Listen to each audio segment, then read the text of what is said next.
You see what I see? A goofy frickin' squirrel.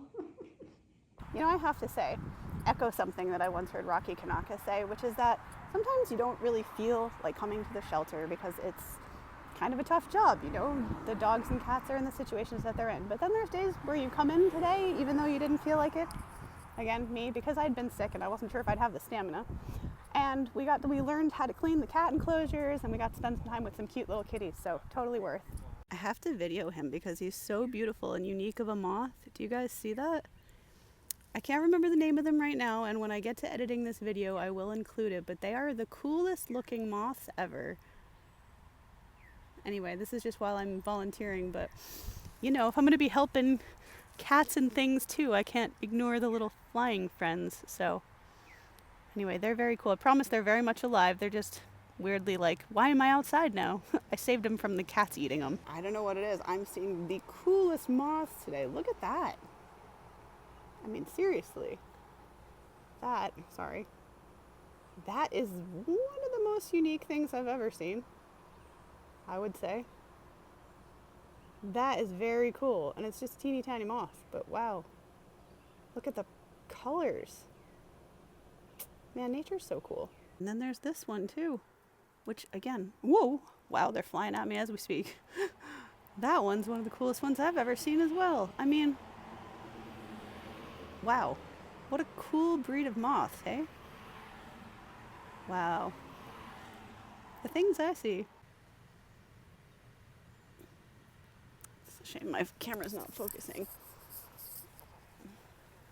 Here we go, maybe.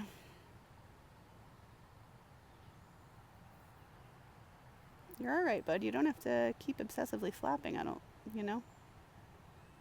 Let me see if I can calm him a little bit.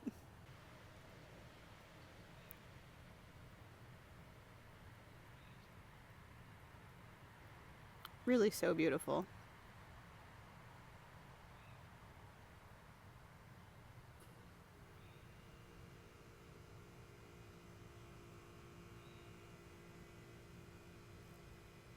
And then just like that, off they flew. That's 2 for 1. Now I gotta actually attend to actual animals. Hello again. This is a weird angle and a weird share, but I was tired after being at the shelter, so I'm in my bed, whatever. Hi. So I wanted to share that I'm rereading a book called Many Lives, Many Masters by Brian Weiss, who I actually don't know much about, but he was a psychiatrist. And I just wanted to share that it's crazy how much it's confirming things in my life in general. And it's really interesting because what I'm realizing is that, and I know this has been making me feel quite crazy for some time, to be honest. And I haven't shared this with very many people, but I'm going to share it here anyway. And it's the fact that when, at least for me, when you awaken, it's really strange. Of course, my air conditioner has something to say about this. Anyway, when you awaken, it's really interesting because it's almost as if everything that you were ever taught not to believe in as a child, magic, imagination, all of these things that open up our mind, which are pretty natural for children, we're basically taught in society to shut them down and shut them off. And it's just crazy and wild how reading this book again, because I had read through a part of it, though not all of it at one point, and now I'm actually going to make sure I finish it, but I'm not done yet. Meanwhile, reading this, I'm literally realizing that I'm not, because my question in my own head was essentially, am I going crazy? And the answer is no, because essentially what we were taught, most of us, for most of our lives, is essentially completely backwards to how the world actually is. So it's messed up when you first awaken because you're like, what am I living in? Like, what is this world? Like, the reflection thing, none of it makes sense. And I just wanted to share it, and perhaps, merely perhaps the book recommendation is the reason that I'm recording this little segment before I put up the vlog today, because it's an amazing book, which, again, if you're interested in death, the potential of an afterlife, anything spiritual or energetic, I invite you to read this book, because the author of the book, like I said, Brian Weiss,